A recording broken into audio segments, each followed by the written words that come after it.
नमस्कार। सोचिए आप अपनी जिंदगी का सबसे बड़ा फैसला ले रहे हैं, शादी। आपको एक परफेक्ट साथी मिलता है, उसकी माँ भी आपको पसंद कर लेती है, सब कुछ एकदम सही लगता है। फिर एक दिन आपको आपका ही एक निजी वीडियो भेजा जाता है और 85 लाख रुपए की मांग की जाती है। और तब आपको पता चलता है कि जिस महिला को आप अपनी होने वाली सास समझ रही थी, वो असल में आपके मंगेतर की पत्नी है।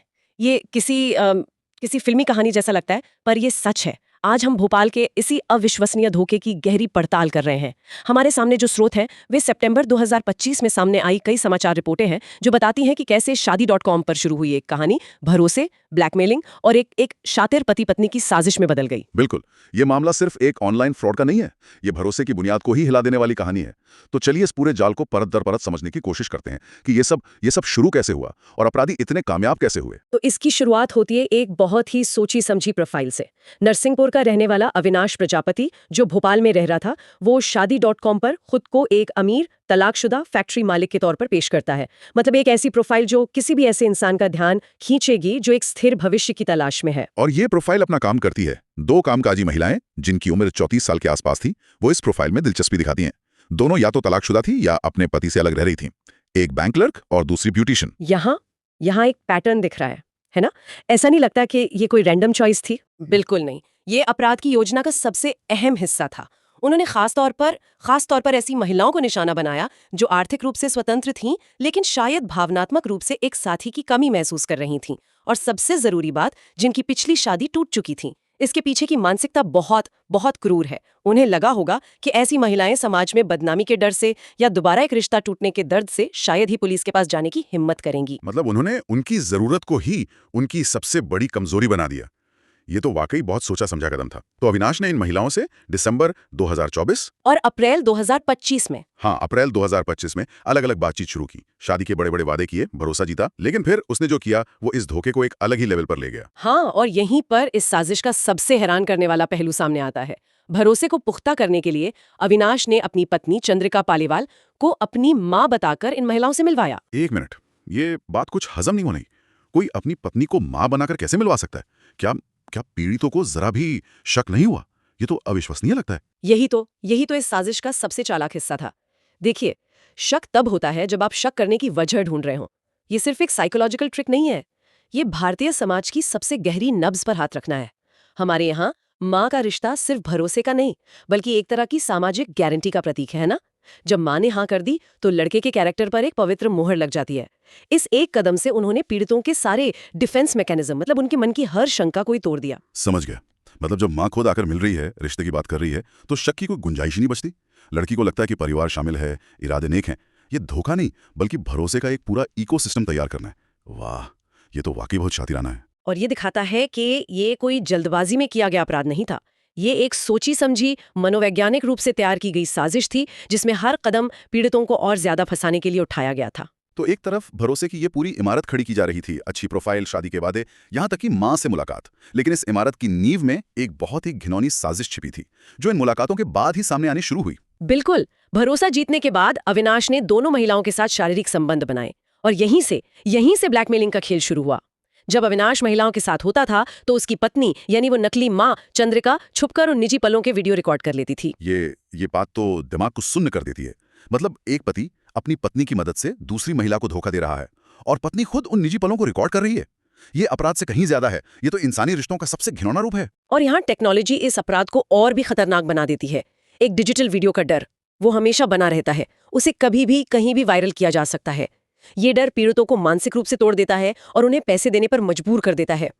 बाद में इन्हीं वीडियो को वायरल करने की धमकी देकर ब्लैकमेलिंग का सिलसिला शुरू हुआ और उनसे मोटी रकम वसूली गई। और रकम छोटी मोटी नहीं थी। रिपोर्टों के अनुसार दोनों महिलाओं से कुल मिलाकर लगभग 5.5 लाख रुपए वसूले गए। एक से करीब 40-45 लाख और दूसरी से भी लगभग इतनी ही।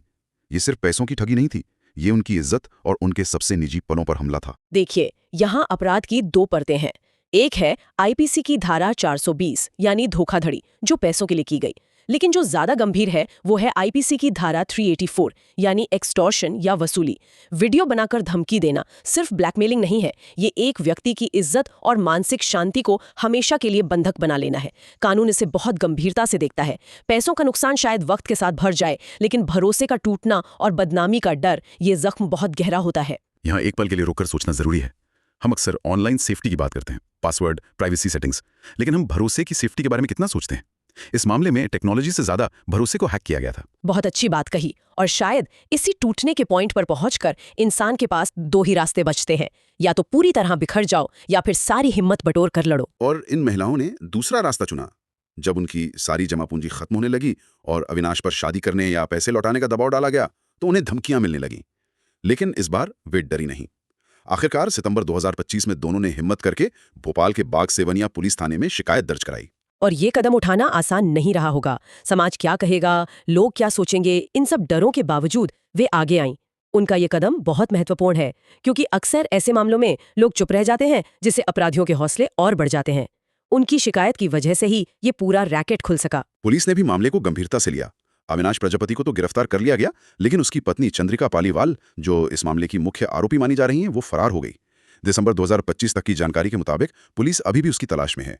पुलिस को यह भी शक है कि पीड़ितों की संख्या और ज्यादा हो सकती है, क्योंकि अविनाश पहले भी कई शहरों में रह चुका है। ये एक आम पैटर्न है। ऐसे अपराधी अक्सर एक शहर से दूसरे शहर घूमते रहते हैं ताकि वे पकड़े न जाएं। हर नए शहर में वे नई पहचान के साथ नए शिकार ढूंढते हैं।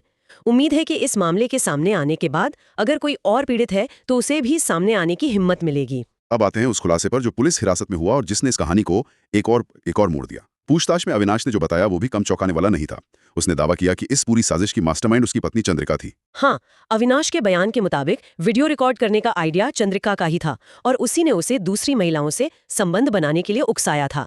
अविनाश ने यह भी कहा कि चंद्रिका को पूरा यकीन था कि तलाकशुदा महिलाएं बदनामी के डर से कभी शिकायत नहीं करेंगी। पुलिस ने इसे बंटी बबली स्टाइल फ्रॉड कहा है, जहां एक कपल मिलकर अपराध करता है। लेकिन यहाँ पारंपरिक धारणा के बिल्कुल उलट पत्नी को एक सहयोगी नहीं बल्कि साजिश के पीछे का असली दिमाग बताया जा रहा है। लेकिन क्या हमें अविनाश की बात पर पूरी तरह यकीन करना चाहिए? ये भी तो हो सकता है कि वो खुद को बचाने के लिए सारा इल्जाम अपनी पत्नी पर डाल रहा हो, खासकर ये देखते हुए कि अविनाश का अपना भी आपराधिक रिकॉर्ड रहा है। उस पर पहले भी लोहे का सरिया बेचने और ऐप बनाने के नाम पर ठगी के आरोप लग चुके हैं। ये एक बहुत जरूरी सवाल है। वो कोई दूध का धुला नहीं था जिसे उसकी पत्नी ने अपराध की दुनिया में धकेल दिया हो। बहुत मुमकिन है कि ये दोनों की मिलीभगत हो, एक साझा योजना हो। अक्सर ऐसे मामलों में जब एक साथी पकड़ा जाता है तो वो दूसरे पर दोष मढ़ने की कोशिश करता है, लेकिन उसका पिछला रिकॉर्ड बताता है कि वो खुद भी धोखाधड़ी में माहिर था। और जैसे ये मामला काफी पेचीदा नहीं था, इसमें एक राजनीतिक एंगल भी जुड़ गया। जांच में सामने आया कि चंद्रिका पालीवाल, जिसका एक और नाम चंद्रिका जायसवाल भी बताया गया, उसके समाजवादी पार्टी से संबंध थे। हाँ, रिपोर्टों के मुताबिक वो 2023 के मध्य प्रदेश विधानसभा चुनाव में बुधनी सीट से सपा उम्मीदवार मिर्ची बाबा के नामांकन में एक प्रस्तावक थीं। अखिलेश यादव के साथ उसकी कुछ पुरानी तस्वीरें भी सामने आईं। कुछ रिपोर्टों में उसे सपा नेत्री कहा गया, हालांकि वो पार्टी में कोई बड़ी पदाधिकारी नहीं थी। समाजवादी पार्टी की तरफ से इस पर कोई आधिकारिक बयान नहीं आया। हम यहाँ किसी भी राजनीतिक पार्टी पर कोई टिप्पणी नहीं कर रहे, बस उन तथ्यों को सामने रख रहे हैं जो स्रोतों में मौजूद हैं। लेकिन सवाल ये उठता है कि इस राजनीतिक कनेक्शन का क्या मतलब है? और ये कनेक्शन सिर्फ एक ट्रिविया पॉइंट नहीं है। सोचिए, एक अपराधी के लिए राजनीतिक रसूख का क्या मतलब होता है। ये एक अदृश्य हथियार की तरह है। हो सकता है उन्होंने इसका जिक्र पीड़ितों को डराने के लिए किया हो, हमारी पहुंच ऊपर तक है, शिकायत करके कुछ नहीं होगा, या फिर ये उन्हें खुद को कानून से ऊपर समझने का एक झूठा आत्मविश्वास देता हो। अपराध में पावर डायनामिक्स यानी ताकत का समीकरण हमेशा एक बड़ा रोल अदा करता है। ये कनेक्शन इस मामले में एक और परत जोड़ता है।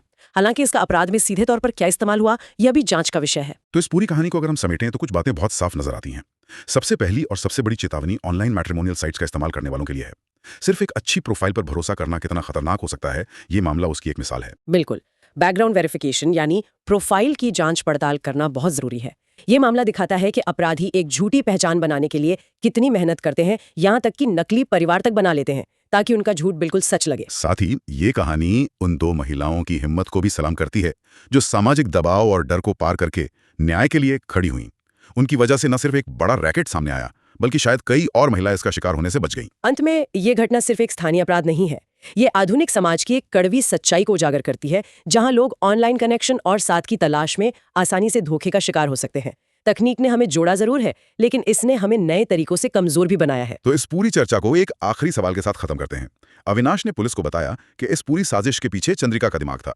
ये बयान खुद को बचाने की एक कोशिश हो सकती है या इसमें सच्चाई भी हो सकती है। और अगर हम एक पल के लिए मान लें कि ये सच है, हाँ, अगर ये सच है तो ये अपराध की दुनिया में पति पत्नी की पारंपरिक भूमिकाओं के बारे में हमारी समझ को किस तरह से बदलता है, जहां पत्नी को अक्सर एक मजबूर साथी के रूप में देखा जाता है, न कि एक शातिर मास्टरमाइंड के रूप में। इस सवाल पर सोचने की जरूरत है।